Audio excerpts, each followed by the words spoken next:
Hello everyone, কেমন আছো তোমরা সবাই? আশা করি সবাই অনেক ভালো আছো। আর আজকে আমি একটা নিয়ে চলে এসেছি, একদম অন্যরকম একটা ভিডিও। আমি জানি না এই ভিডিওতে কত ভিউজ আসবে, বাট আমার ইচ্ছা হলো, তার জন্য আমি করে ফেললাম।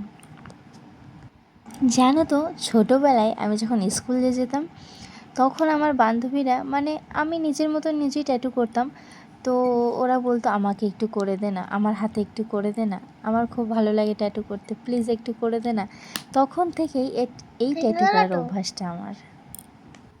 আসলে আমি জানি না যে আমি কতটা কি করতে পারি, বাট আমি কারোর কাছ থেকে শিখিনি। ছোটোবেলার থেকেই আমার এটা, মানে আমি আঁকতে আঁকতেই আর কি পেরে যেতাম। আমি জানি না কি করে আমি পেরে যেতাম আর কি।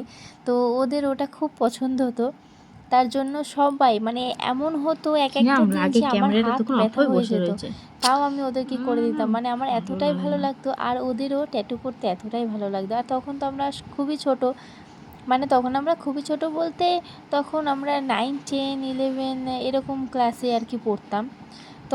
তখনকার কথা বলছি আমি। তো তখন ওরকম করতো ওরা। তখন তো আর অরিজিনাল ট্যাটু করতে পারবে না, ওর জন্য আমার কাছে প্রতিদিন এসে বলতো প্লিজ একটু করে দে। তার জন্য আমার অনেক দিন পরে মানে কথাটা মনে পড়ে গেল, সেই ছোটোবেলার কথাগুলো ভাবতে গেলেও অনেক ভালো লাগে। তো ভাবলাম যে ঠিক আছে, চলো তাহলে আজকে একটা ট্যাটুর ভিডিওই করা যাক। অন্যরকম তো ভিডিও করলাম, ওখানে তো ভিউজ আসলো না, একটা দুটো, খুব জোর হলে 4টের বেশি ভিউজ আসেনি এখনও পর্যন্ত লং ভিডিওতে। তো এর জন্য ভাবলাম যে একটু ডিফারেন্ট কিছু করাই যাক, তার জন্য আমি আজকে এই ভিডিওটা করছি। বাট আমি জানি না তোমাদের কেমন লাগবে। আসলে কি বলো তো, আমি কোনোদিনও ভাবতেই পারিনি যে এরকম কিছু টপিক নিয়ে আমি ভিডিও বানাবো, কিন্তু আজকে মাথায় চলে এসছে, তাই করে ফেললাম। মানে এমনও একটা টাইম গেছে আমার, যে সামনে ম্যাম ক্লাস নিচ্ছে, আমি এদিকে লুকিয়ে লুকিয়ে কারোর হাতে ট্যাটু করে দিচ্ছি। মানে এরকম টাইম আমি ফেস করেছি। ওর জন্য মানে কি বলবো তোমাদেরকে, জানি না বিশ্বাস করবে কি না। মানে এরকম সময় গেছে, আর সেগুলো ভাবতে গেলেও মানে কেমন একটা আজব লাগে যে না, মানে আমি এরকম টাইমে মানে এরকম কিছু করতাম।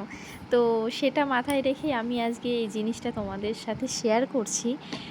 তো প্লিজ তোমরা সাপোর্ট করো। আর কথাটা হচ্ছে কি, এটাতে ভিউজ যদি না আসে অন্য কিছুতে হবে, অন্য কিছুতে না আসলে অন্য কিছুতে হবে, বাট ভিডিও তো করতেই হবে। মানে আমার চ্যানেলে সাবস্ক্রাইব ভীষণই কম, মানে এটা আমার একদম নতুন চ্যানেল বলতে পারো। আর ওয়াচিং টাইমের কথা তো বাদই দিলাম। তো আমি জানি না কতদূর কী করতে পারবো, বাট চেষ্টা করব অবভিয়াসলি। তো তোমরা একটু সাপোর্ট করো আর পাশে থেকো প্লিজ। আমার চ্যানেলটাকে কিন্তু সাবস্ক্রাইব করতে ভুলো না কেউ।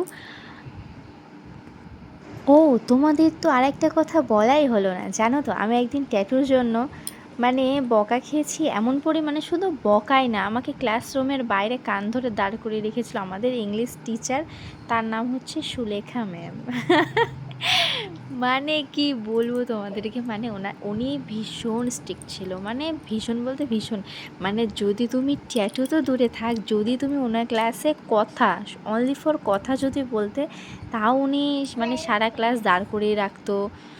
তারপরে ক্লাসরুম থেকে বের করে দিত একটু বেশি কিছু করলে, মানে এরকম টাইপের ছিল। মানে ভীষণ, মানে ওনাকে দেখলে আমরা একদম স্টপ, মানে কেউ কিছু করবে না, একদম ওনার ক্লাস ছিল একদম সাইলেন্টলি, মানে কেউ কোনো কথা বলতে পারবে না, ঘাড় ঘোরাতে পারবে না, এরকম টাইপের একটা ক্লাস।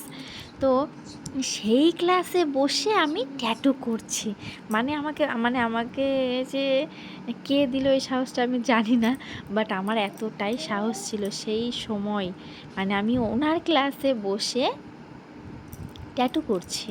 মানে আমার ক্লাস না, ইভেন সবাই, মানে প্রত্যেকটা মানে ক্লাসের, মানে সারা স্কুল ওনার নাম শুনলে একদম মানে চুপ। মানে সুলেখা ম্যাম, ও মাই গড, মানে এরকম একটা ব্যাপার।